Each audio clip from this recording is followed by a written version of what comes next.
Welcome back to News Inside. Peter, you look dope.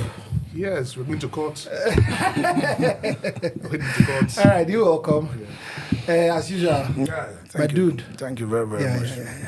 Now, a lot of things in Rivers that we don't have a lot of explanations for.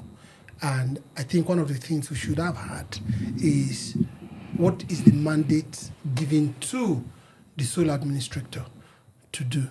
Now, in having a sole administrator in a state, it should be, especially when it's on security level, I think one of the major, I don't know this so well, is to make sure that there is security presence in the state and everything is at normal stage.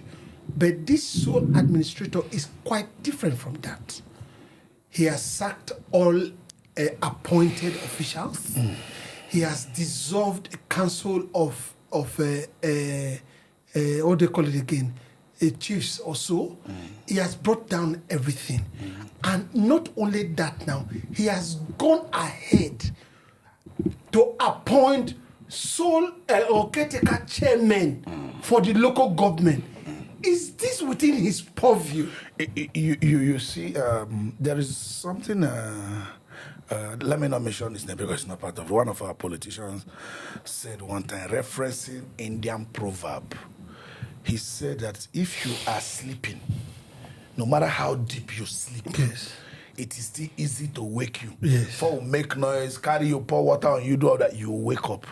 But if you are pretending to sleep, To wake you. to wake you is difficult because you were actually never sleeping at all. So even though we make noise, we jump, you are like you are with us. You are even more sober, More alive, more alert than us. So no matter what we do, even when we are trying to pour you water, you can hold your body ahead of pouring the water Because you know the water is because coming. you know the water is coming, and you heard us talking about it. So you are not going to wake up. Had it been there were laws of public peace in River State, had it been there were a clear public disorder in River State, had it been there were a clear how do I call it, breakdown of public peace, breakdown of law and order in River State before the sole administrator moved in to restore that order, he would have had something to be doing. There was no order. There was no public breakdown of law and order There was no to violence restore. of any There was sort. no problem to attend to. He has to create something to do. He has to create something to do because there's no problem anywhere. There's nothing to attend to. Had it been the streets were boiling, oh, you hear me, don't they come, oh, this is don't they come, oh, they say, oh, Aba Road was very, very volatile in the last 1 week. But since the army came in now, people can now go to the bank, people can now go to the school. You would have seen their impact. But people were about going their normal businesses. As a matter of fact, it was the coming in of the sole administrator They're not that actually heightened the risk. So that is why there's nothing to do. He has to do something. But you say you don't know his mandate, but he told us his mandate from the one. He said he came to restore the state. No, where we left it. The mandate that was given to him. I'm coming. He told us his mandate. He said he came to restore the state where UK left it. So he has to disband the board. UK didn't leave that board. He had to appoint caretaker committee for the local government because UK boys are not there. So he was clear on what he wants to do. But the rape of democracy in River State is appalling. It's mind-blowing. And we are keeping quiet. It is unacceptable. As he's rightly said, what were the problem there you came to solve? Instead, you are creating more problem. See, Rivers money, Rivers State resources is going down the drain, and nobody's asking questions, and nobody's accountable for it. Rivers is the second most vibrant state in Nigeria. Economically. We should be talking how to get Rivers to move forward. We should talk about how to make the port work in rivers. See, we should think about how to expand the economy. Instead, we're here talking about him appointing people he ought not to appoint. And the most mind-blowing thing, the members of House of the State House that should be fighting this cause, they are in London with the UK, galvanizing, drinking tea, having dinner. In London. Is that not disturbing? It was reported that it was a lavish. Isn't that not disturbing? People that should be in court challenging this, they're in London. They don't make a single statement. That shows there's a script that's playing out. There's a written agenda about River State. And they're using Rivers people to destroy River State. That's the most annoying thing. Okay, Okafor, this one didn't go without a challenge. A particular CSO has taken them to court and said he needs to come and explain to the court why he's having... There's a Pillar Center for Civil Education. Yes. Pillar Center for Civil Education. Why must he have local government administrators put in place? Does he have the power? Let me put it this way. The person that took him to court, his name is Courage. Okay. He has the courage to take him to court. He's the coordinator of this Pillar Center for Civil Education initiatives. This person's name is Courage, and he has courage to do this. This is the courage that people like Asiwaju has always had when we used to see him as a pure Democrat. And that is why I know you guys will roast me if I say Asiwaju is a Democrat. I used to see him like that, and I'm still struggling to not see him that way. You understand? So, because I believe he should cut this thing short. Now, coming to look at whether what could be the outcome of this litigation, because that's my concern the most. I'm not seeing too much to come out, but I think it was right, it was done. Do you understand? And when you leave people without any kind of restraint, they become reckless, because after this appointment of the local government, you don't know what is the next thing they will do. You understand? So extension of this time becomes easy. So challenging him was a right step. Okay, taking him to court was a right step. But what the outcome is going to be, we do not know. I also have a courageous justice there, Turaki Adamu, who is trying to get the respondent to let them know why they shouldn't grant this injunction. They have to explain to the court, because nobody is above the law. We do not have idea that administrator of state of emergency setup is above the law. So he should still go to court, but we don't know what's going to be the outcome. And I think I support taking processes like this to the court. Peter, let me come over to you. You know, we started talking about what is right and what is wrong. But some stakeholders, political stakeholders in River State, not just the faction of Wiki that are in London, a lot of political stakeholders have been quiet. And quietness means consent. And when there is a voice, people are supposed to talk and they don't talk, a lot of things happen. People like Odi. Yes. People like, so many of them, they're quiet. They are so quiet.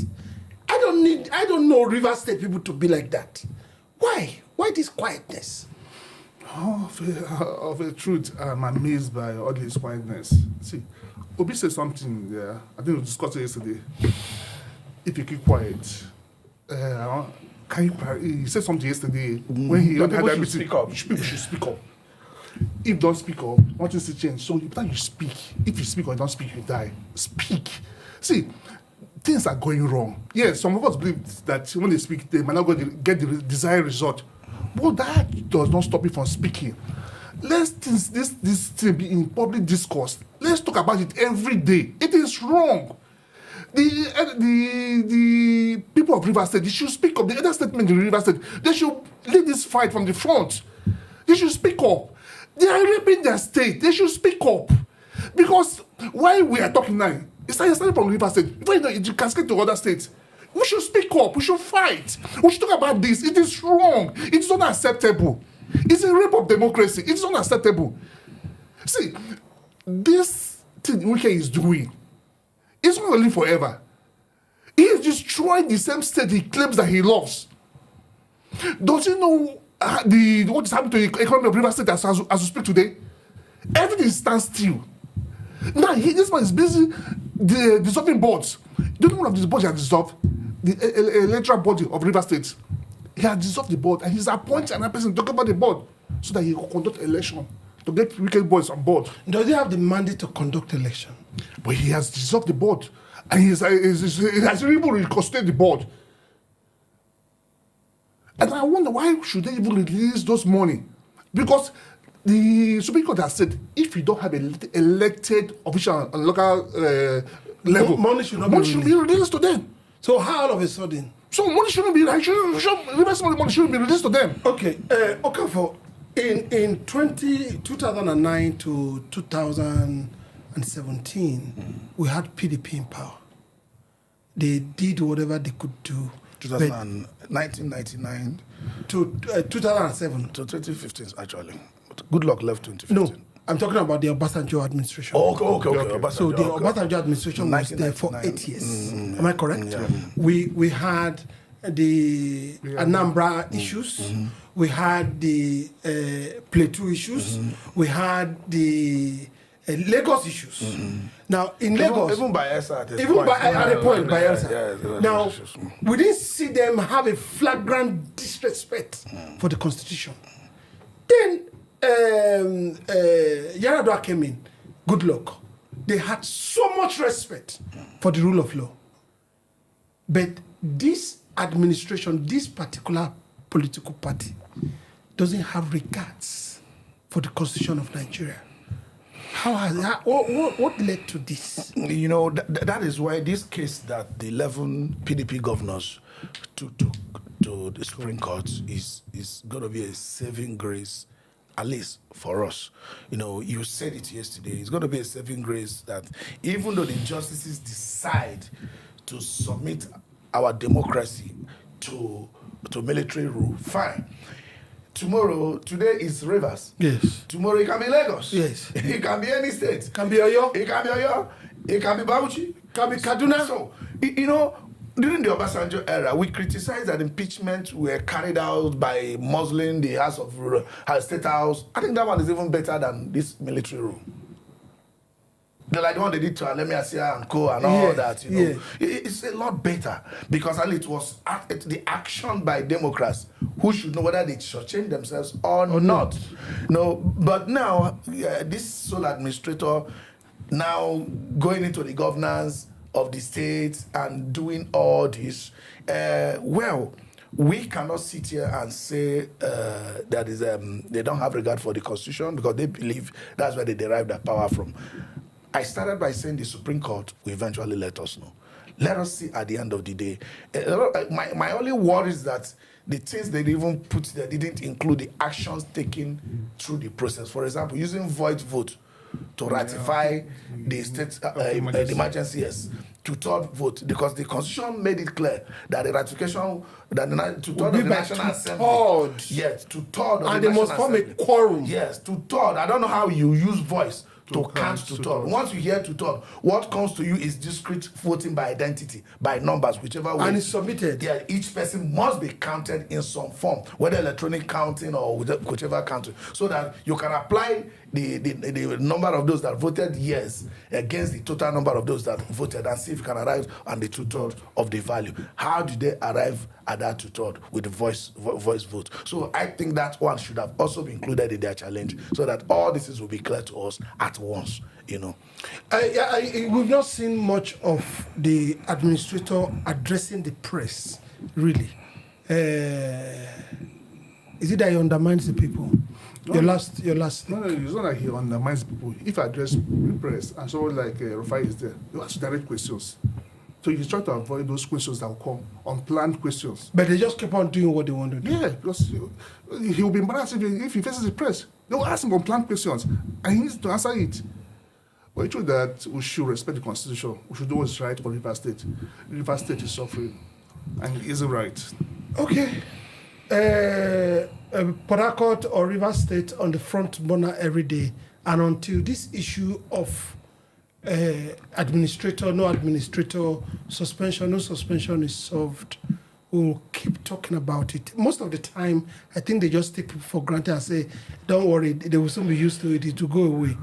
I don't think it should go away like that. Nigerians keep on speaking up until the right things are done. We'll be right back on News Insight.